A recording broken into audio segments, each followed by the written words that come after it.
Meus irmãos, boa noite. Tudo bem? Coisa boa. A leitura nossa de hoje é do Evangelho segundo o Espiritismo, o capítulo 11, o item 5. Dai a César o que é de César e a Deus o que é de Deus.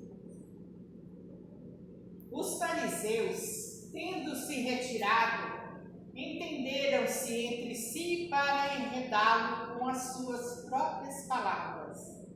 Mandaram então seus discípulos, em companhia dos herodianos, dizer-lhe: Mestre, sabemos que és veraz e que ensinas o caminho de Deus pela verdade, sem levares em conta a quem quer que seja, porque nos homens não considera essas pessoas. Dize-nos, pois, qual a tua opinião sobre isto? É-nos permitido pagar ou deixar de pagar a César o tributo? Jesus, porém, que lhes conhecia a malícia, respondeu: Hipócritas, por que me tentais? Apresentai-me uma das moedas que se dão em pagamento do tributo. E, tendo eles apresentado um denário, perguntou Jesus: De quem será esta imagem e esta inscrição? De César, responderam eles. Então observou-lhes Jesus: Dai, pois, a César o que é de César e a Deus o que é de Deus. Ouvindo-o falar dessa maneira, admiraram-se eles da sua resposta e, deixando-o, se retiraram. Mateus 22, 15 a 22 e Marcos 13 a 17.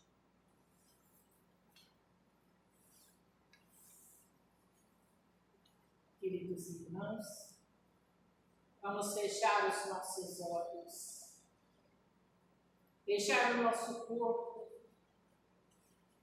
livre sobre a cadeira, sentir o peso do nosso corpo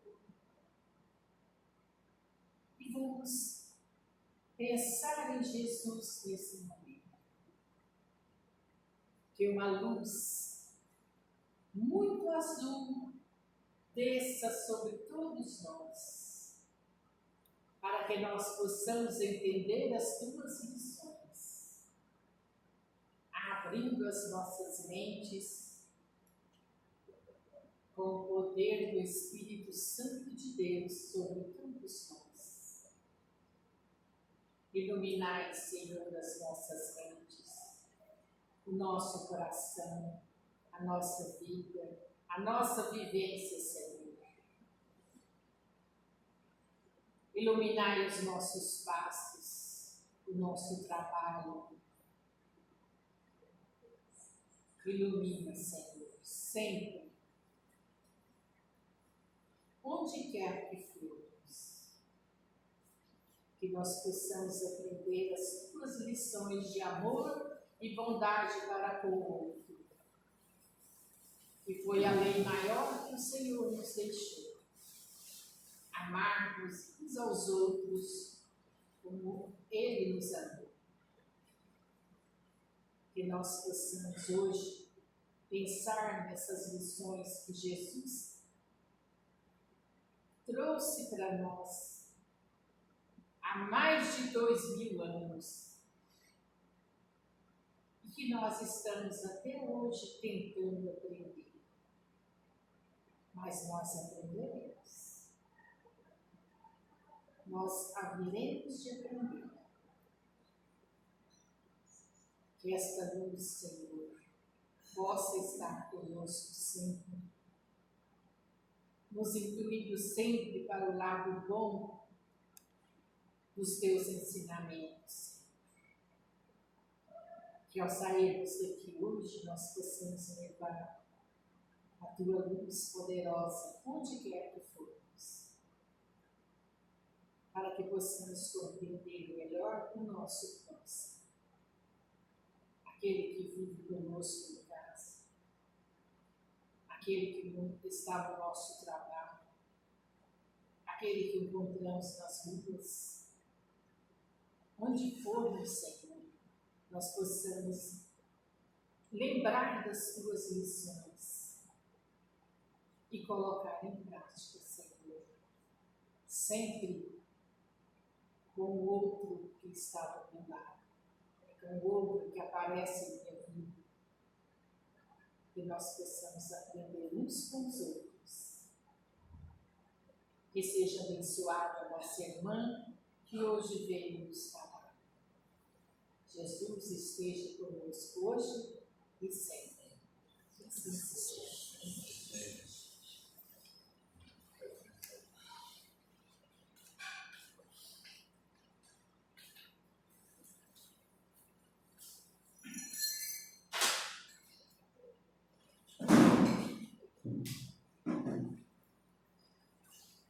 Boa noite a todos, que a paz de Deus esteja com todos nós e que nós possamos atingir o nosso objetivo com o que nós preparamos hoje de estudos para nós.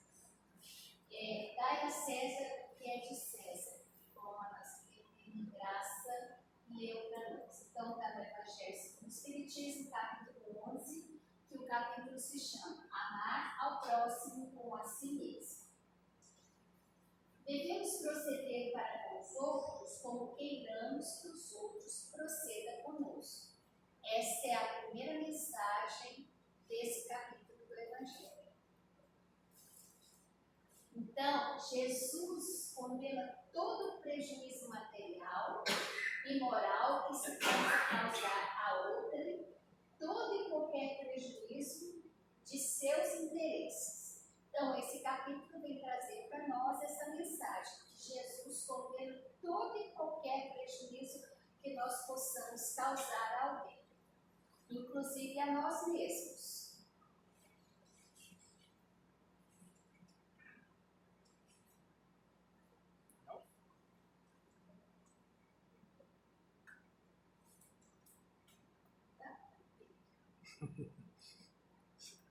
Deve ser a pilha. Então, hoje eu quero trabalhar com vocês uma palavra que está subentendida dentro desse capítulo e que é muito utilizada hoje por alguns cristãos e que nos faz lembrar aquela hipocrisia dos fariseus. Prosperidade. Tá? Prosperidade. Pense nessa palavra. O que nós vamos querer dizer com ela nesse capítulo? Dai a César o que é de César. O que é prosperidade? Pensemos alguns minutos. É um estado de felicidade, riqueza, abundância, desenvolvimento e fartura. Não sei se vocês vão concordando comigo. É uma combinação de sucesso financeiro, equilíbrio emocional e realização pessoal. Essa é a compreensão da sociedade em que vivemos hoje. Tá? Mudou alguma coisa da sociedade dos fariseus? Vamos prestando atenção, vamos fazer essa ligação entre esse capítulo e o que a gente está querendo colocar em relação à prosperidade. Principalmente nesse momento atual de grande conectividade social, influenciadores, seguidores, amigos, etc. Todos querem ser prósperos, terem domínio, serem vistos, exercer autoridade na coletividade. Haja visto Instagram, Facebook, corporativos onde as pessoas se mostram numa aparência de prosperidade. Você nunca vai ver, a não ser alguém querendo denegrir o outro, eu me fotografando, pedindo alguma coisa para mim, ou me mostrando comendo alguma coisa que não seja elegante, rica. A gente quer sempre mostrar que estamos no maior patamar. Devemos perguntar, qual que é a minha função neste mundo? É ficar me exibindo? Mostrar que eu sou uma pessoa materialmente próspera?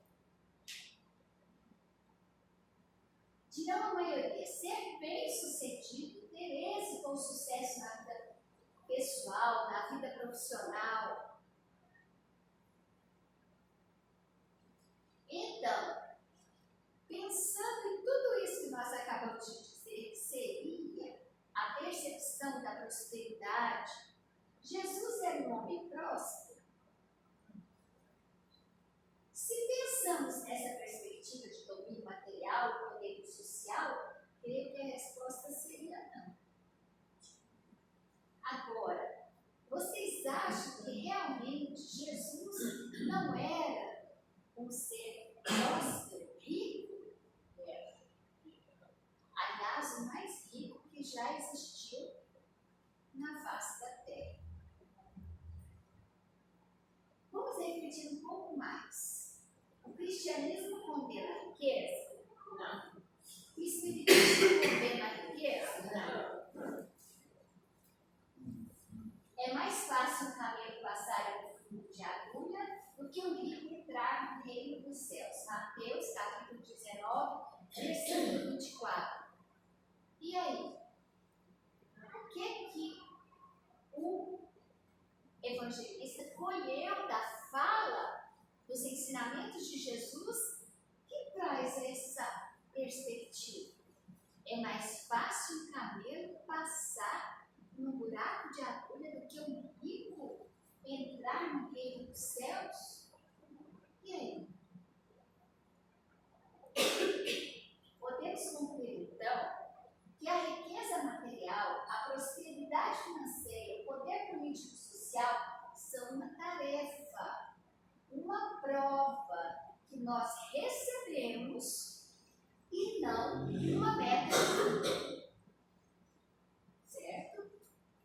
Ninguém reencarna para ser rico materialmente.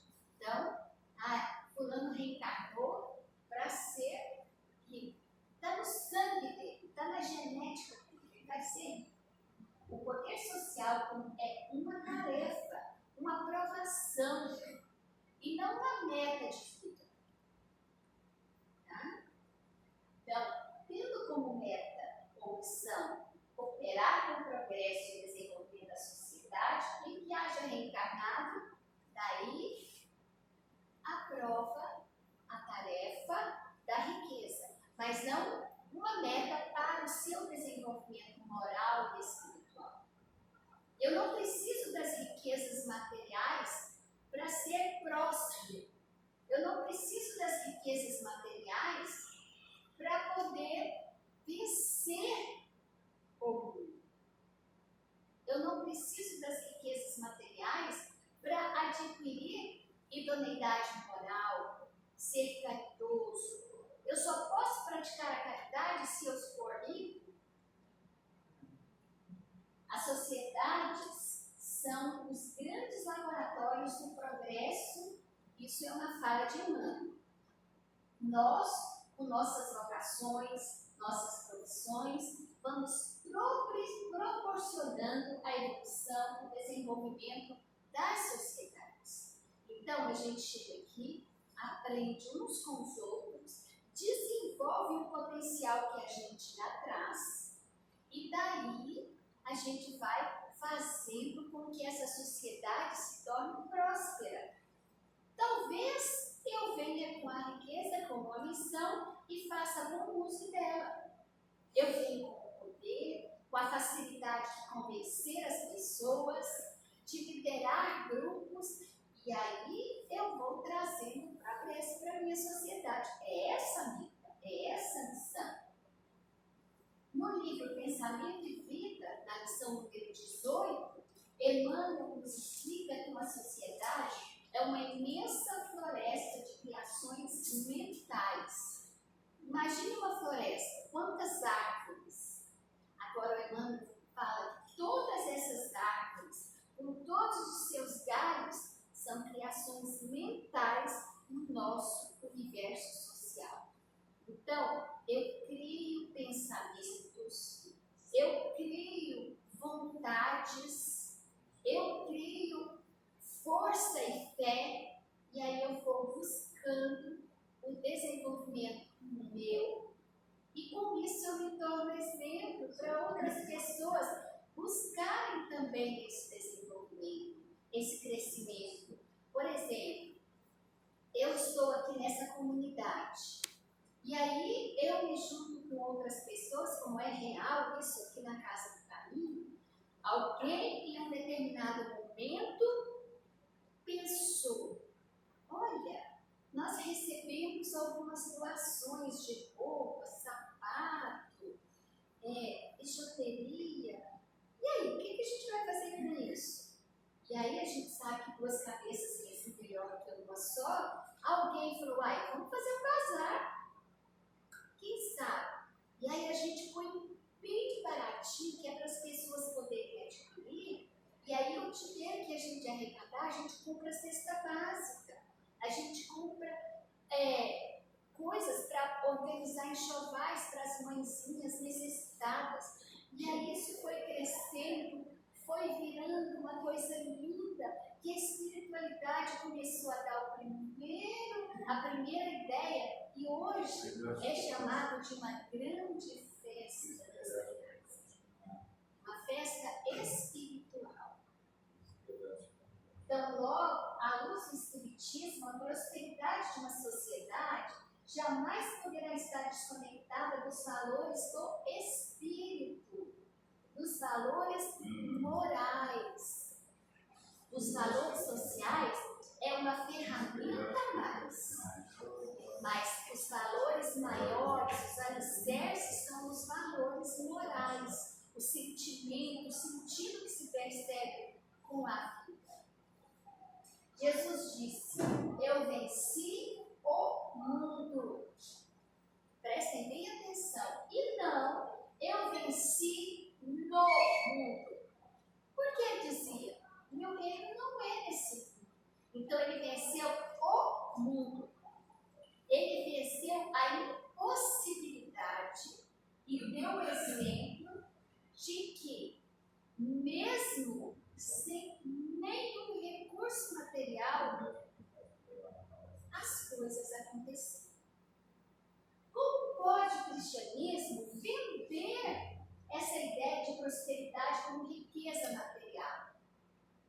Se você quiser ser aceito no reino de Deus, você tem que enriquecer, você tem que doar para a nossa igreja, para a nossa vida, para nosso grupo espírita. O cristianismo não pode pregar isso. O nosso modelo e guia não tinha sequer uma pedra para reclinar a cabeça. Não era assim? Emmanuel afirma que para sabermos se uma sociedade é realmente próspera, devemos avaliar o conjunto de construções mentais dessa sociedade. O que elas buscam, como é que elas pensam? As pessoas estão individualizadas e fechadas em si mesmas ou pensando umas nas outras? Uma família é uma sociedade, um núcleo social. Uma igreja é uma sociedade. Uma casa espírita, uma escola, tudo são núcleos sociais. Como é que as pessoas desses núcleos sociais pensam e formam elo com os outros núcleos sociais, levando prosperidade, riqueza, dando a César o que é de César, a Deus o que é de Deus. Ou seja, com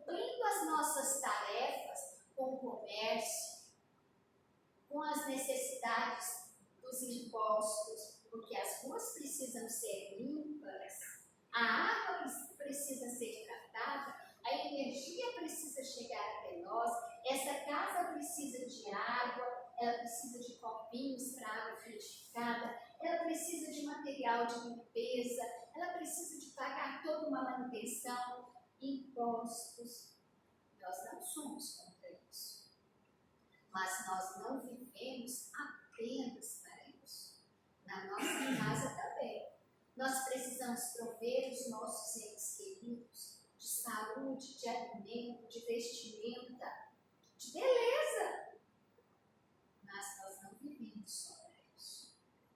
Sendo o pensamento a base maior de conexão e construção do espírito, por isso que Emmanuel diz que uma sociedade é uma floresta de conexões mentais. O real caminho da prosperidade é a construção do reino de Deus. Paz, amor, caridade, dentro de cada um de nós. Porque se a gente quer transformar o mundo, nós precisamos nos transformar na relação com o outro. Porque eu vejo, por exemplo, como alguém se comporta, eu começo a seguir aquela pessoa. A gente não fala assim para as crianças, olha, isso é deselegante, olha, isso é deseducado. A gente vai educando as crianças. E as crianças vão sendo novos seres sociais importantes. Infelizmente, alguns líderes cristãos, para satisfazerem seus desejos de posse e poder, mascaram o cristianismo, acomodando as suas leis, os seus valores, as suas ambições, as próprias ambições materiais. As aquisições puramente materiais e não as aquisições morais como sinônimo de prosperidade. Os fariseus modernos continuam tentando entortar o ensinamento de Jesus. A César o que é de César e a Deus o que é de Deus. Buscai antes o reino de Deus e tudo mais vos será acrescentado. Olha só, à medida que nós trabalhamos para o bem comum, as coisas vão aparecendo, vão surgindo na nossa vida. Quando a gente doa, a gente é quem mais recebe posteriormente. Às vezes eu não vejo acontecer para mim esse receber, mas é uma fortuna que às vezes o meu filho, o meu irmão, o meu amigo vai receber no futuro. A minha casa religiosa, o meu trabalho. Que reino é esse que eu tenho que buscar primeiro? São nossas metas dentro das tarefas que precisamos cumprir na atual resistência. Por isso nós precisamos perguntar: qual o meu papel nesse grupo social? O que mais eu posso fazer? Lembra que Jesus disse: se alguém te pedir as capas, dê também o vestido. Se alguém pedir para você caminhar 100 passos, caminhe 200. Por isso, toda vez que alguém me pede uma carona e fala assim para mim: me deixa aqui na esquina, eu lembro dessa passagem do Evangelho. E lembro que, como evangelizador, eu jamais posso deixar uma pessoa no meio do caminho. Se ela me pedir uma carona, é porque ela precisa chegar na meta dela, no objetivo dela. Então, eu a deixo onde ela precisa. Isso é o mínimo que a gente pode fazer. Agora, imagine quando eu vejo, eu preciso ter olhos de ver, ouvidos de ouvir, para perceber a necessidade do meu irmão. Às vezes, a necessidade do meu irmão não é o bem material, é o meu acolhimento, é o meu silêncio, é o meu olhar carinhoso, é a minha mão amiga. E tudo nos será acrescentado à medida que formos seguindo nossa jornada com ética, respeito, resiliência, amor e fé em Deus. Não é da noite para o dia. E também não é fácil. Mas não é impossível. Nossos olhos precisam estar voltados para as realidades espirituais. não só para as realidades materiais. Deus é abundante em tudo. No universo só há riquezas, o Emmanuel diz para nós. Mas é necessário que compreendamos a natureza dessa riqueza. Então, às vezes, você chega numa casa e você pensa, nossa, que povo pobre, não tem internet, não tem Wi-Fi, mas eles têm outras coisas que nós, às vezes, não temos percepção, que os fazem muito mais felizes. O reinado e a riqueza, o reinado e as riquezas que Jesus ofereceu ao mundo não foi por nós compreendidos. Até hoje, nós somos que nem Judas. Estamos tentando achar um poder para Deus, para Jesus. E a gente, durante muito tempo, e alguns até hoje, dizemos que Ele vai castigar se a gente não for próspero materialmente. Jesus nunca condenou as riquezas materiais tais como os impostos coletados pelos administradores romanos. Ele condenava o mau uso desses impostos, assim como o uso unicamente individual das nossas riquezas. Quando a gente está muito cheio de alimento, o que acontece com a gente? A gente fica, nossa, eu comi demais, não é? Então, quando a gente está muito cheio de riquezas energéticas também, a gente tem que doar essas energias espirituais, porque senão vai fazer mal para nós. Né? Então, nós precisamos estender a mão. Sim, meus filhos, é inútil que os homens agrodivossos procurem medir-se sobre o seu destino neste mundo, pretendendo ser explícito e ocupar-se unicamente com a sua felicidade. Esse trechinho do Evangelho segundo o Espiritismo está nesse mesmo capítulo 11, só que no item A Fé e a Caridade, que foi dito por um espírito protetor em 1861. Então, olha só. Concluímos então, como nos diz o presente capítulo do Evangelho, qual que é o título desse capítulo? A verdadeira prosperidade advém de amar o próximo como a si mesmo. Então, nós precisamos deixar de condenar aqueles que têm muito como se fosse um defeito, mas auxiliá-los a perceber que a riqueza material é uma missão para fazer com que a comunidade, a sociedade, assim como a riqueza do poder, do conhecimento, da alegria, nós precisamos olhar uns para os outros, enxergando as suas riquezas e as suas potencialidades para somar um elo maior. Então, muita paz para todos nós, que nós possamos ir para casa pensando, eu sou próximo, ou não sou próximo porque não tenho uma casa própria, não tenho carro. O que eu